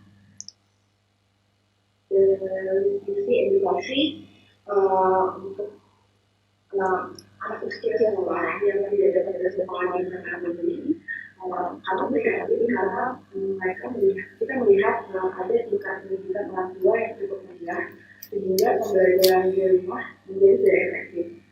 Lalu di desa Boyolali sendiri, maksudnya di desa Ciremas, ada beberapa anak baru berkembang khusus yang tidak mengikuti pembelajaran. Di sini kami bersama kelompok anak-anak setempat melakukan program kampung cerdas. Itu difasilitasi dengan satu lokasi yang isinya hanya 5 anak. Lalu kami sediakan sarana fasilitasnya, jaringan internetnya, kemudian materi pembelajarannya, dan protokol kesehatan juga tetap dilakukan. Dan di sini sudah berlangsung sejak awal pandemi sampai saat ini. Jadi dari sini kami memberikan manfaat, ada 38 siswa siswi SD dan kelas pembelajaran lainnya. Dan ada saluran belajar bagi masyarakat desa. Lalu di bagian kesehatannya, ini awalnya kami melihat ada satu ibu hamil yang berkebutuhan karena mereka takut untuk kesehatan. Karena kan sendiri ada ini ada emergency ya, kalau tidak urgent tidak sama. Nah dari situ kami berangkat, berarti masyarakat di sana membutuhkan posyandu yang bisa dijangkau untuk itu. Di sini kami memberikan pelayanan di rumah masing-masing dengan kadar kesehatan yang memakai APD dan memberikan makanan tambahan dan vitamin bagi peserta posyandu. Lalu juga kami membuat aplikasi ketimbang, aplikasi yang untuk mencatat tumbuh di dalam anak-anak dan anak. Di sini ada lalu manfaatnya ada 513 juta yang mendapatkan pelayanan kesehatan, 42 ibu hamil mendapatkan pelayanan kesehatan, dan 60 kader posyandu dapat menyelesaikan kewajibannya. Kemudian untuk UMKM sendiri, kami sekarang juga sebagai BUMN yang mempunyai dana PKBL mengelola UMKM melalui pinjaman sebelumnya. Kami saat pandemi berusaha mengajak UMKM di sini untuk bisa adaptif, yaitu dengan bisa melakukan penjualan tidak hanya konvensional atau tempat, tapi juga penjualan online. Di sini kami melakukan pelatihan secara digital yang total ada 30 online training selama 1 semester ini yang diikuti sama 2.300 UMKM. Untuk ada untuk ada kajian digital UMKM. Ini adalah konten kita buatan Kementerian BUMN. Lalu ada e-learning platform. Jadi e-learning ini bukan hanya diakses sama pekerja juga, tapi e-learning ini juga dihadirkan kepada UMKM kami yang ingin menambah skill mereka dalam usaha. Ada juga optimalisasi rumah BUMN. Kita ada di 29 lokasi di seluruh Indonesia. Untuk BUMN ini untuk menjadikan tempat inkubasi bisnis bagi UMKM kami yang sudah diterima pemerintah. Dan untuk digitalisasi dan e-commerce, kami juga mengembangkan implementasi integrated case solution dengan Webpack. Jadi untuk menerapkan siswa membiasakan siswa ke teman-teman. Dan untuk keluarga itu sendiri, alhamdulillah tanggal 9 sampai 11 September kami sudah menyelenggarakan UMKM, pameran UMKM yang kami selenggarakan di Pekan Dinas Snack Expo dengan diikuti oleh 100 mitra binaan, ada 1.226 pedagang angkutan dan 5 sektor bisnis ya, ada fashion, food, ada craft, ada agribisnis dan tourism. Dan kami juga menjalankan bisnis lain di tanggal tersebut. Sedangkan untuk yang filantropi ini sendiri, ini adalah gabungan dari Pertanian Group. Kami sudah membantu dari masker, hand sanitizer, APD, disinfektan, sampel, dan pangan, ventilator, dan renovasi. Tapi yang kami tugaskan memang di awal kami akan membantu bantuan jadi di 3 bulan setelah awal pandemi kami memberikan pemberdayaan tidak hanya memberikan bantuan belajar, tapi juga soft skill, juga memberikan itu bagi ini supaya mereka bisa bertahan selama pandemi. Dan mungkin kita tidak tahu sampai kapan kembali normal lagi. Mungkin itu dari kami yang bisa saya share. Terima kasih Mbak Matia, sangat-sangat menarik presentasinya. Mbak Matia ini ngomongnya halus tapi dalam ya, ininya presentasinya sangat menarik. Saya sangat tertarik untuk melihat lebih jauh nanti, mungkin habis ini pengen cari tahu aja tentang Desyandu ya tadi, delivery pelayanan terpadu gitu yang kita tuh nggak kepikiran ya. Jadi di mana orang nggak bisa reach out puskesmas, ternyata Pertamina berusaha sebaliknya reach out community. Thank you so much Mbak Mati. Nah,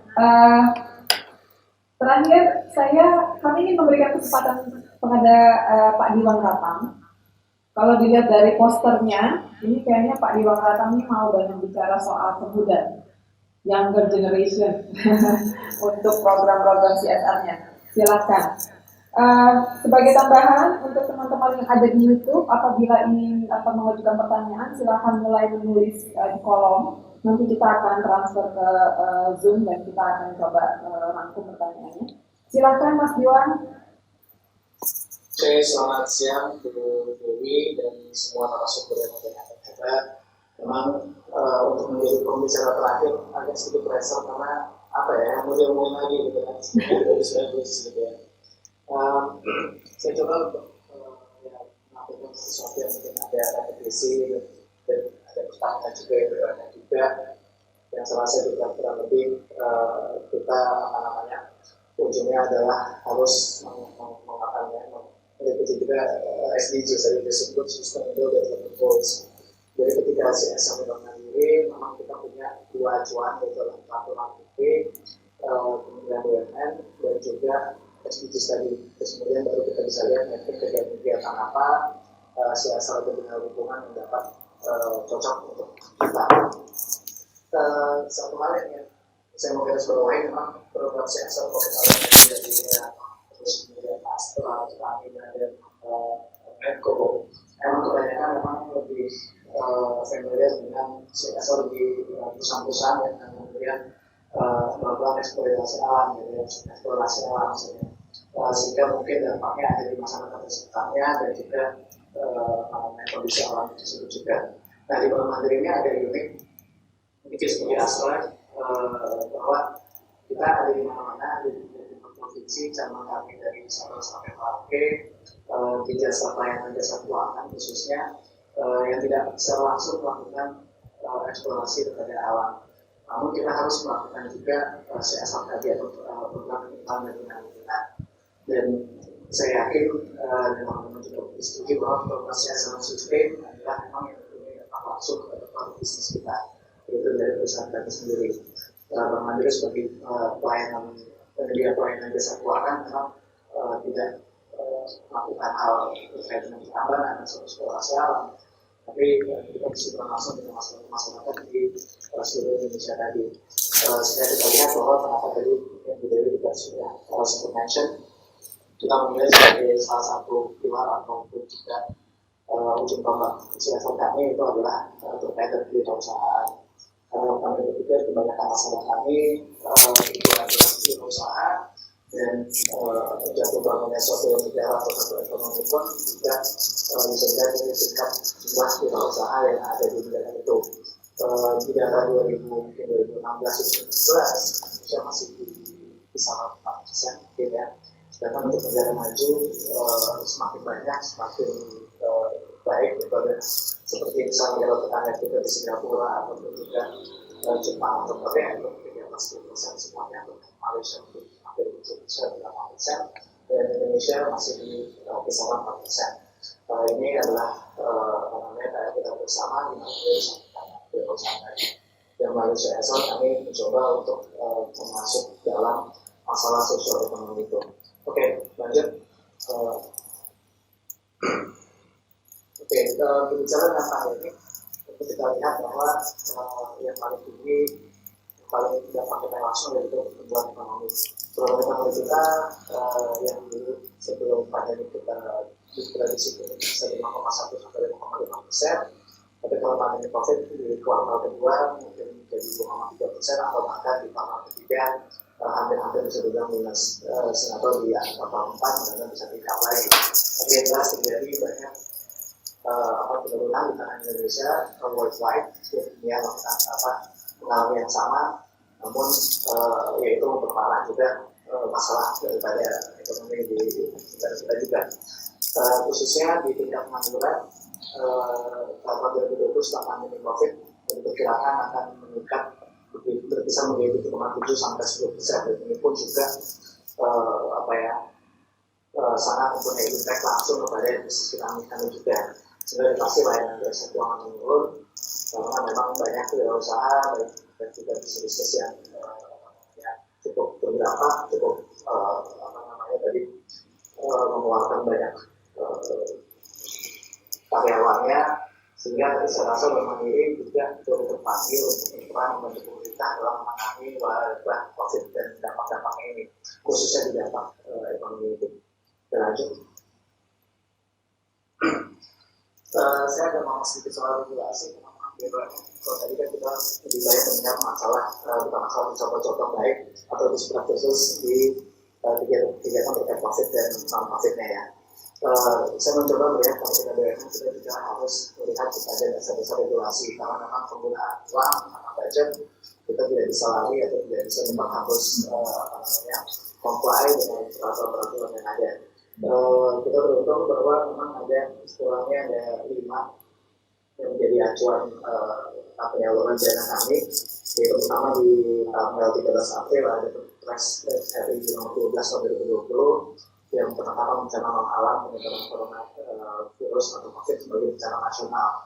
Sebelum adanya Perpres ini mungkin kita kita mau mengeluarkan budget di mana karena pada saat tahun 2020 awal 2020 kami hanya mempunyai budget mungkin sekitar hanya 7% lah, yaitu total budget untuk bencana nasional.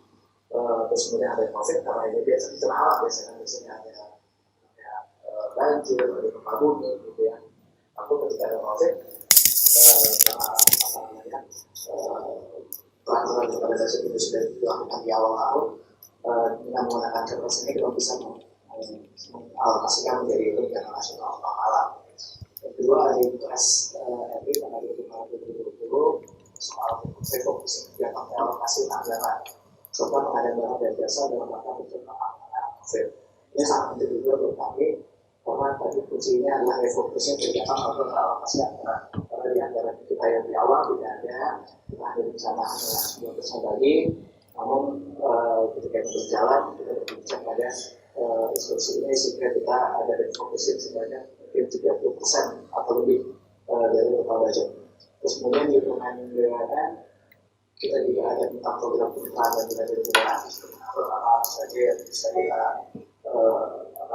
kita spend budget kita layanan apa saja. Terus kemudian di surat edaran Kementerian BUMN juga di tahun 2020 juga ada tentang kegiatan tanggung jawab sosial dan lingkungan. Terus kemudian dari BNPB yang melakukan juga dari mulai tanggal 9 Februari sampai tanggal 9 Mei itu ada beberapa bencana waktu dalam kita bersama ini. Ini menjadi semua kegiatan dari soal semua proses pengadaan di tempat kami. Oke, next. Karena ada regulasi itu kita ada sulit standing alokasi bentuknya. Ini yang kita lakukan kalau tadi teman-teman sudah menjelaskan juga seberapa bahwa memang kita selalu ada dua terus type of points adalah yang satu adalah untuk sumber daya manusia kita di internal dan juga untuk kontribusi kepada masyarakat. Pada saat COVID ini tentunya kita asal besar kita adalah karyawan kami sehingga kebijakan selama bekerja menjadi prioritas juga social distancing, pembatasan kegiatan dinas, pemeriksaan kesehatan dan swasta pegawai kalau kita terus kemudian selama ada program untuk pegawai kita harus juga memberikan atau UFO dari ada task force kita juga pasti ada paspor yang melakukan hal ini semua layanan pemeriksaan kesehatan pegawai kita juga mempunyai dibuat dari lokasi baru dan sarana transportasi yang siap dari jam untuk kemudian bisa standby untuk melihat kesehatan pegawai. Terus yang keempat mungkin pergantian pegawai dari masa COVID juga harus dilakukan konseling dan psikolog juga. Selain juga ada pemantauan yang lain. Terus kemudian ada media center di kantor kami untuk menyampaikan langkah pemerintah yang dengan motivasi pegawai. Kemudian kita ada ratusan ribu, terus kemudian juga ada campaign macam-macam yang untuk memantau atau memberikan himbauan terhadap social distancing, pakai masker dan lain-lain. Dan juga setiap weekend kita ada aplikasi yang diisi oleh seluruh grup di Mandiri yang untuk memantau kegiatan karyawan. Jadi sudah dengan aplikasi itu kita ingatkan bahwa kita harus senantiasa melakukan pengecekan di keluarga, terus report apa saja yang misalnya ada yang panas, demam, atau ada report, sehingga semua akan dipantau.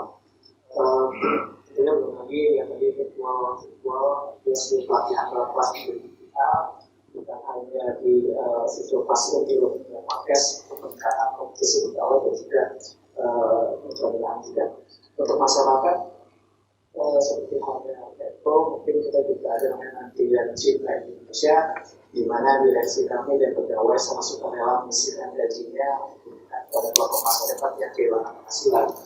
Jadi selain dari dasar, kita juga ada dana kontribusi dari sekolah dan karyawan juga. Kemudian ada program komunikasi untuk edukasi dan CSR, ini adalah dari sosial media channel, dari WhatsApp, dari Instagram, kita posting semua hal-hal yang dilakukan pemerintah terkait sama juga protokol kesehatan dan lain-lain. Untuk CSR sendiri, pemberian bantuan kepada rumah sakit dan tenaga medis ini dengan menjadi prioritas. Kita berikan logistik juga tentang pokok, vitamin, APD, serta alat kesehatan seperti PCR, ventilator, dan juga bantuan santunan. Kita tahu dari dokter perawat yang juga sudah berkorban atas untuk perawat pasien-pasien COVID ini. Kita melalui perusahaan kami, Aksa Mandiri, kita memberikan asuransi kesehatan kepada mereka yang sudah menjadi korban. Data sedikit itu ada 44.599 tenaga kesehatan. Terus kemudian untuk sanitasi dan pencegahan COVID juga Mandiri di semua cabangnya melakukan protokol sama. Kita masih ada pada Desember antiseptik, kita pada WhatsApp Portable, terus kemudian juga ada bantuan alat semprot dan cara disinfektan ini dilakukan secara berkala, secara teratur juga, dan juga kepada masyarakat terdampak juga di misalnya pasar, misalnya kantor-kantor dan lain masalah kita. Selain itu di Kementerian BUMN sudah mengatakan juga ada satgas tangga bencana, sehingga BUMN itu yang ada di 120 provinsi dibagi akan dikoordinasikan oleh kementerian untuk aktif di provinsi-provinsi di seluruh Indonesia. Bank Mandiri kebetulan menjadi koordinator di 2 provinsi yaitu Sulawesi dan Kapil, di mana kita di sana menjadi koordinator dari semua BUMN yang akan menyalurkan atau memonitor kebutuhan rumah sakit rujukan dan penyaluran bantuan masyarakat. Oke, next. Untuk sosialisasi seperti ini kita landing page kita di website. Nah, salah satunya ada contohnya. Dan yang sebelah kiri kita membentuk juga namanya COVID Rangers. Itu adalah unit satgas daripada karyawan kami yang kemudian ditunjuk di setiap lantai yang menjadi mempunyai COVID Rangers. Dimana ketika ada hal-hal yang kurang baik bisa segera dilaporkan. Melalui COVID Rangers ini kita juga melakukan program pendampingan dan pengelolaan shelter juga. Kita sediakan makanan juga, kita sediakan transportasi juga kepada karyawan yang kemudian yang mempunyai lokasi rumah agak jauh daripada kantor. Oke, next. Ini yang tadi saya sudah utarakan, banyak sekali yang sudah kita berikan. Intinya adalah masing-masing bersama semuanya, termogan, ada face shield, ada masker, APD, vitamin, dan lain-lain. Jadi bukan hanya kepada rumah sakit dan tenaga kesehatan, tapi juga kepada masyarakat umum. Untuk masalah UKM misalnya juga kita juga dari metode kami sudah ribuan atau puluhan ribu yang sudah kita pesan dan kita berikan, sehingga bukan hanya bisa memberikan kepada masyarakat suatu alat yang memiliki nilai, tapi juga bisa menggunakan juga ekonomi atau waktu dari para mikro atau ultra mikro itu. Jadi kuncinya dan di sini fokus saya adalah alokasi bantuan. Jadi imbauan dari Kementerian BUMN untuk memberikan alokasi bantuan terkait COVID sebanyak minimal 30% dari budget CSR tahun ini. Oleh karena itu banyak adjustment saja untuk bentuk CSR sebelumnya telah direncanakan. Dan tadi saya bilang mungkin dari hanya 9% menjadi 30 atau persentasenya dari seluruh program. Tentunya masih ada yang diperlakukan juga. Ada misalnya kita sudah tanya waktu sebelum ada COVID kita sudah berencana ada biasa kita punya program mudik bareng dengan beberapa instansi juga, tapi karena tidak adanya itu kita bisa alokasikan, kita bisa realokasikan budget itu kepada COVID juga bisa di situ. Jadi banyak adjustment atau switching anggaran yang kita lakukan untuk memenuhi ini. Oke, next.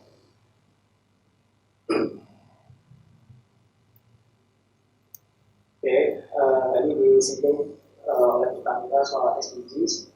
Kalau kami di kluster perbankan atau jasa keuangan kita fokus di goals, ada 6 goals juga, tapi kiranya yang prioritas sebagai goal 1, belakang ada 10. Jadi setelah kita tahu tadi pada saat pandemik memang banyak program di sana atau program bantuan yang diberikan kepada rumah sakit. Namun kita tahu setelah itu adalah ada dampak ekonomi yang cukup besar kepada masyarakat. Dan dampak ekonomi kepada masyarakat ini yang short-term adalah mungkin pembagian paket sembako dan paket perlakuan pada bulan April sampai Juni, dilakukan di 12 wilayah kami di seluruh Indonesia. Hampir total teman-teman di cabang atau area membeli makanan kotak itu tapi harus caranya harus di warung atau juga di kerja informal atau UKM-UKM, dan kemudian kita berikan kepada pekerja yang terdampak atau yang berada di sekitar di wilayah operasional kita. Jadi kembali lagi secara jangka mungkin bisa memenuhi kebutuhan mereka, namun juga bisa menggunakan juga ekonomi lokal. Nah, selain itu, setelah ini apa yang akan saya karena mungkin pengangguran tetap tinggi, sehingga kita rasa ada masalah yang tetap kita jalankan. Kita harus jalankan yang awalnya adalah harus full secara tatap muka, kita harus melakukan ini dengan segala challenge yang ada, harus melakukan secara virtual. Yang ada di sini itu namanya wirausaha di kami sudah berjalan sejak 13 tahun lalu, sejak dulu kita berjalan sama dengan narasi TV dan tim lanjut juga kita untuk membuat sosialisasi, membuat juga virtual talk show juga, sharing session juga untuk tetap bisa membuatkan semua kewirausahaan di anak-anak muda. Dan kita tahu anak-anak muda ini yang mungkin masih punya idealisme, masih punya keinginan untuk bisa bersama-sama keluar dari krisis ini. Selain di usaha muda mandiri, kami juga ada Menteri Sahabatku, di mana kita memberikan pengajaran kepada teman-teman kita, guru-guru migran atau pekerja migran Indonesia di Hong Kong, di Korea, di Jepang, di Singapura. Kita latih kewirausahaan sehingga uang itu diperoleh dari tempat kerjanya bisa dikelola dengan baik dan bisa membuka peluang kewirausahaan di Indonesia dan di kampungnya sendiri. UMKM kelas kita ada rumah BUMN, jadi kita sudah menunggu ada sedikit, dan kami juga ada review atau price pilot unit di beberapa tempat di Jawa Tengah, kemudian bisa menaikkan pendapatan dari petani juga. Oke, next.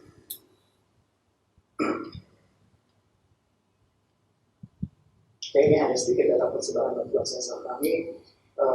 Kita harus meliput dari ujung barat sampai ujung timur, dan kita lihat mungkin di angka ini tapi mungkin 30 Juni kalau nggak salah itu cakupan cukup besar yang kita menarik dan juga karena memang fokus pandemi ada di sana, zona-zona merah ada di situ, tapi kita tidak bisa juga tidak melihat adanya bantuan yang harus kita lakukan juga di misalnya Sulawesi Utara, Sulawesi Selatan, Papua, Kalimantan, bahkan di Papua Aceh dan Utara.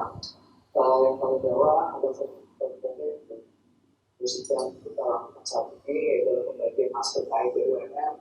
Kita punya program 1 juta masker, dan kebetulan itu foto-fotonya adalah di masyarakat di Jakarta dan Kalimantan. Tapi bentuknya dan terus kita Oke, next. Next, Pak. Oke, pengambilan kalau kita itu 9 mau masalah tadi. Bank Mandiri itu mempunyai 22 lokasi, bukan hanya menjadi tempat untuk bermain dengan para UKM yang ada di sekitar rumah tersebut untuk mendapatkan fasilitas pendidikan atau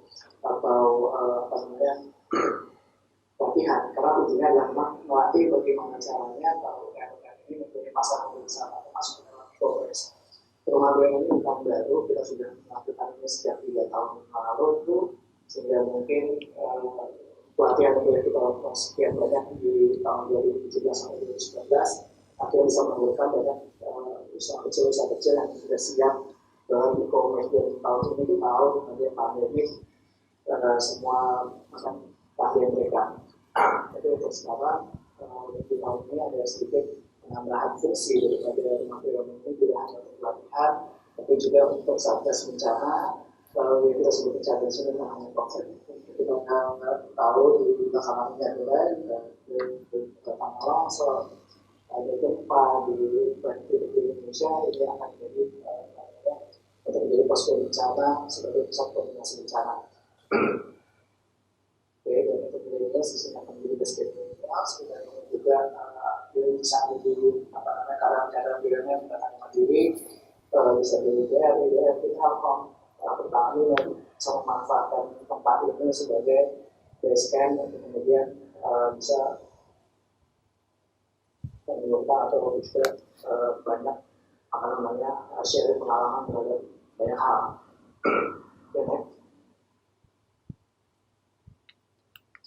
Ini terakhir mungkin dalam waktu 10 menit terakhir ini yaitu adalah penjelasan dari teknologi. Jadi saya akan sedikit memberikan soal ini bahwa memang kita sudah mulai sejak 2007 yang lalu, di mana ada 5 step di mana kita lakukan adalah pertama adalah kita mencari perusahaan model potensial untuk dikembangkan. Startup dulu perusahaan program seperti creator atau program kreatif disebut dengan teknologi. Setelah social program teknologi, sehingga dalam social program di sini ada para anak muda yang mempunyai kepedulian dengan kita menjadikan kita memberi ya cek mereka. Dan dalam kompetisi bahkan tentunya tidak ada kompetisi yang cuma akan diberikan hadiah naik, tapi juga ada mentoring juga, ada juga networking, ada venture capital, dan kemudian pada saat melakukan bisnis growth-nya kita bisa padukan dengan proyek-proyek pembiayaan yang mandiri. Kita punya anak perusahaan juga di berbagai sektor juga, dan kemudian melalui sukses story-nya kita kerjasama dengan media, dengan universitas, dengan NGO, untuk kemudian yang kita ceritakan adalah formatif daripada adalah usaha muda yang kemudian nanti teman-teman lain bisa mencontoh, atau kalau ya, kita ingin membuat generasi pencipta lapangan kerja, generasi kondisi lapangan kerja, supaya menjadi role model, menjadi forum ada cabang di berbagai kota besar, mereka bisa bertemu gitu, dan bisa kopi darat, mereka bisa sharing kesuksesan dan bahkan bisa kerjasama atau daerah juga. Dan kita ini adalah suatu ongoing proses yang kemudian kita inginkan mereka mereka sudah memiliki model, mereka harus giving back to society, di mana mereka akan apa yang mereka dapat dari yang kita berikan kepada masyarakat yang masyarakat yang lebih banyak lagi. Saya rasa itu aja, dan perangkatnya sudah dilakukan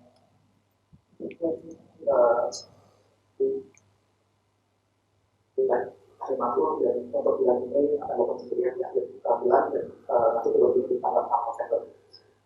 Itu aja yang bisa saya sampaikan sesuai. Nanti kita nanti bisa lagi di tanya jawab. Terima kasih dulu.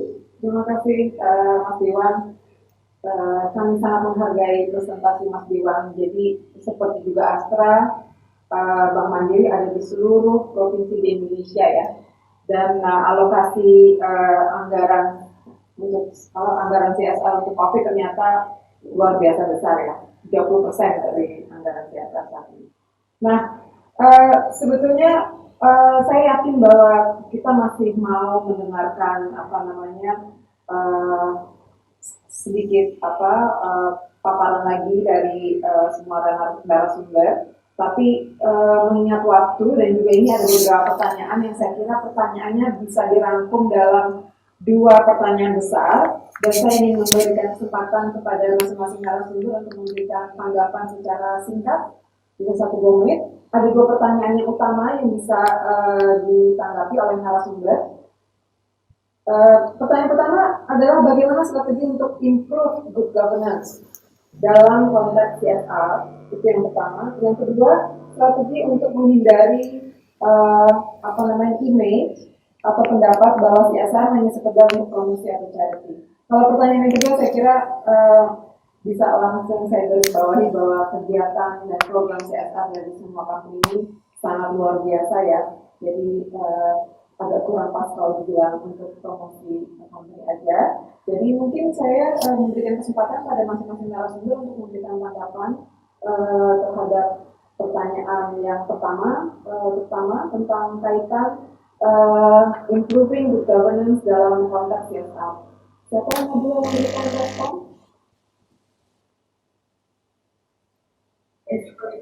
Ya. Silakan. Ya, kalau good governance menurut kami setiap program itu baiknya kan sesuai dengan kebutuhan masyarakat. Dan juga untuk menjalankan ini kita perlu melibatkan banyak pihak, misalnya pemerintah, pemerintah daerah, atau kalau misalnya target ini kita bekerjasama dengan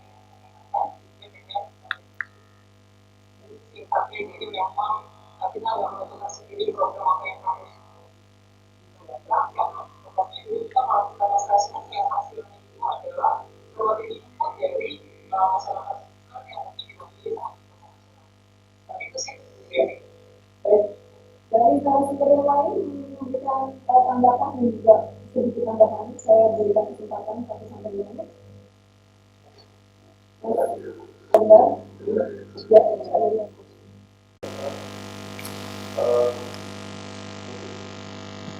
Saya memang sudah prediksi pertanyaan ini tadi sudah jawab juga menggunakan CSR itu sebagai kita menerjemahkan CSR itu sebagai social responsibility atau reduksi kepentingan sebagai resiko, tapi kita mencoba melihat itu sebagai pekerjaan yang sebetulnya terkait atau berkaitan dengan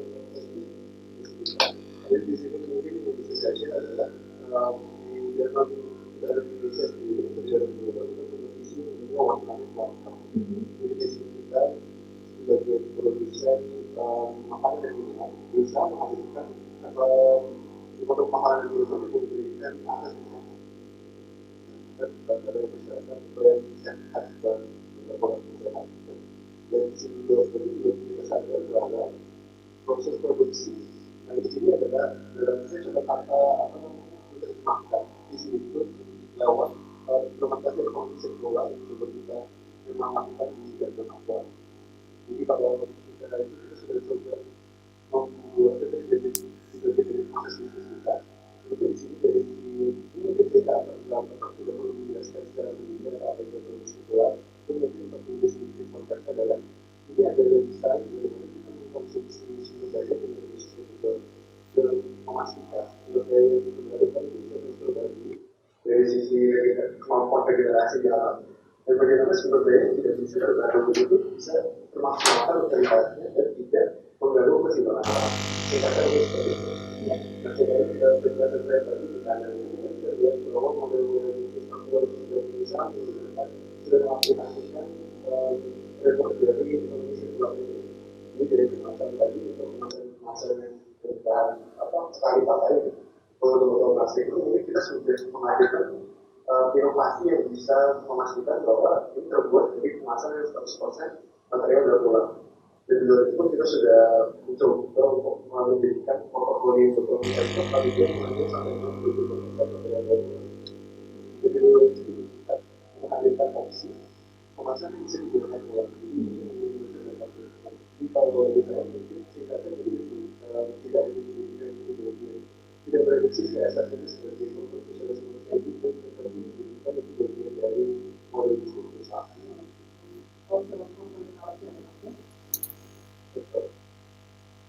Oke, jadi Mas Adrian, terima kasih banyak Mas Adrian, mungkin bisa disambung dengan Mas Bondan dari Astra Indonesia. Boleh, jadi kalau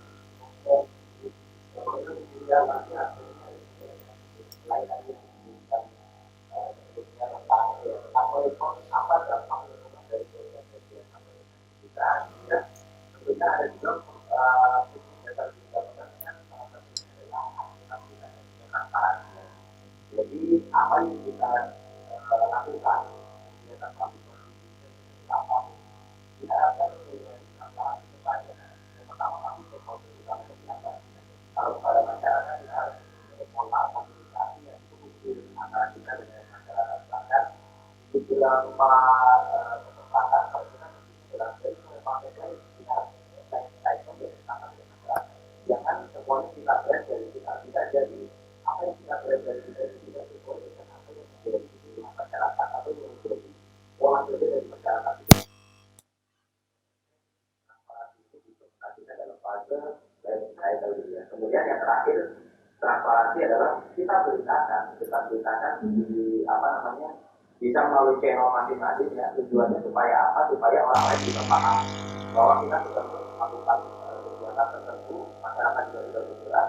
Kalau ada partisipasi dari masyarakat lainnya, informasinya dari mana itu kita tercerahkan gitu ya, jadi tidak bertanya-tanya. Jadi misalnya kita membuat namanya logo usaha misalnya, jangan sampai hanya satu dua atau tiga segmen market saja kita bikin, padahal di luar sana masih banyak yang mungkin menginginkan hal itu, kolaborasi dengan perusahaan kita. Terima kasih banyak Mas Bondan, sangat menarik perspektif dari Astra. Bagaimana Mbak Martia dari Pertamina Jawa Tengah?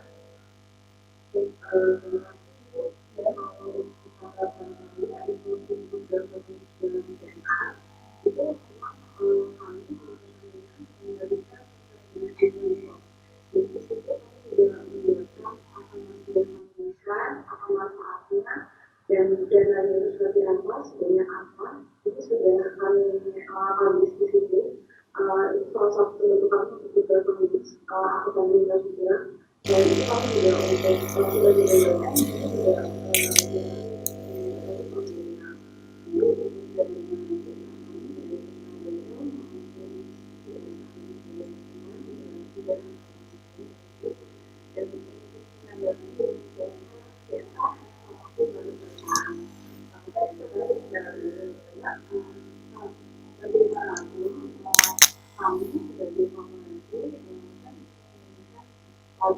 dan harga itu akan kami jualkan pada masyarakat.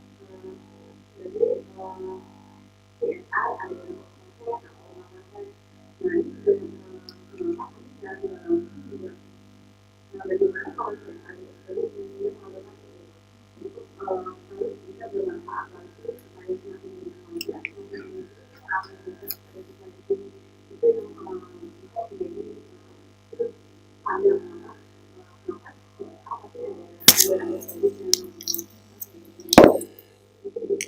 Terima kasih Mbak Marti, very good. Mbak, Mas Riwan bagaimana Mas Riwan? Iya, saya rasa sama mungkin dari Pertamina juga sudah mention tentang sustainability point yang kita harus lakukan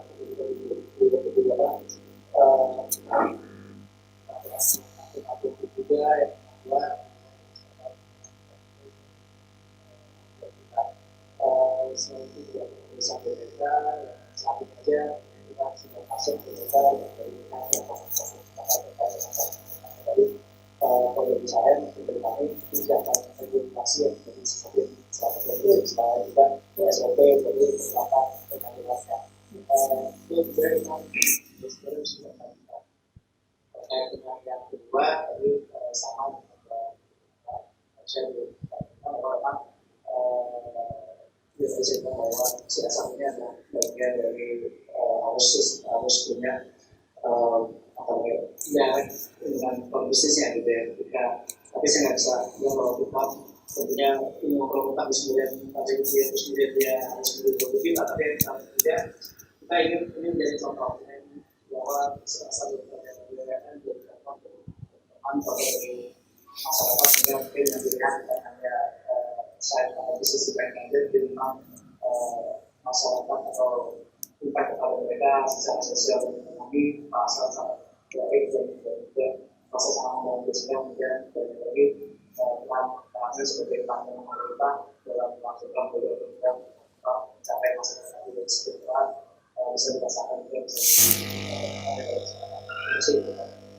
Terima kasih banyak Mas Diwang. Saya ingat betul Mas Diwang underline atau highlighting beberapa regulasi di BUMN yang terkait dengan PKPL itu yang memang semuanya harus ini ya harus transparan pada publik dan juga pada pemerintah sendiri tentang apa yang BUMN lakukan.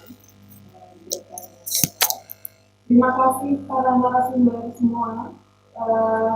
Apa yang dipresentasikan di sini menurut saya sangat luar biasa ya, baik program, kegiatan, inovasi, khususnya dalam konteks CSR. Saya melihat semua company yang memberikan presentasi pagi ini melakukan apa yang namanya inovasi-inovasi dan juga kayak berusaha melakukan kreativitas sendiri untuk bisa menjadikan CSR dalam konteks wabah COVID-19 ini. Sayang sekali waktu tidak bisa kami perpanjang mengingat sebetulnya ini sudah lewat jangka waktu yang sudah kita tetapkan. Saya atas nama Kantor Hukum Noviria dan Partners menyampaikan terima kasih banyak kepada para peserta baik dalam Zoom maupun channel YouTube yang telah menyaksikan seluruh presentasi dari para narasumber yang kami undang pagi ini. Sekali lagi memang tujuan Kantor Hukum Noviria dan Partners adalah memberikan ruang kepada para narasumber untuk mempresentasikan tantangan pelaksanaan CSR pada masa COVID-19 ini.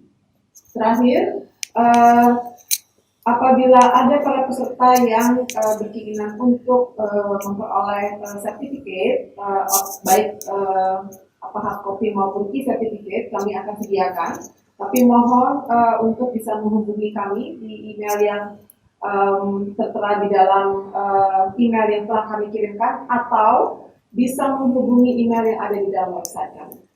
Baik, dengan demikian kami bermaksud menutup acara kita pagi hingga siang hari ini. Sekali lagi kami sampaikan terima kasih. Tapi apabila berkenan, kami mohon menyisakan waktu sekedar 30 detik sampai 60 detik untuk bisa berfoto bersama.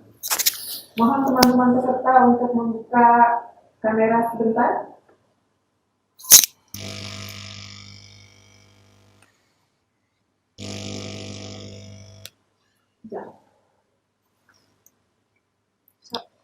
Oke. Belum pada buka kamera sih. Silakan apabila berkenan, mohon dibuka kameranya sebentar. Bisa hanya beberapa detik saja. Di mana Mbak Sarah? Minta tolong. Oke? Jadi sekarang Ibu hitung sampai 3. Oke, saya hitung sampai 3 ya. 1, 2, 3.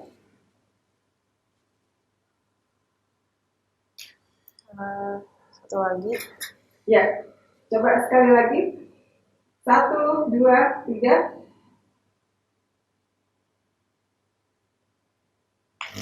Oke, baik. Dengan demikian acara ini benar-benar akan kami tutup. Mungkin akan ada serial webinar lain lagi terkait dengan CSR di masa mendatang. Kami akan memberikan pengumuman melalui website kami dan channel media sosial Kantor Hukum Nobirianti dan Partners. Assalamualaikum warahmatullahi wabarakatuh. Selamat siang, selamat berakhir pekan.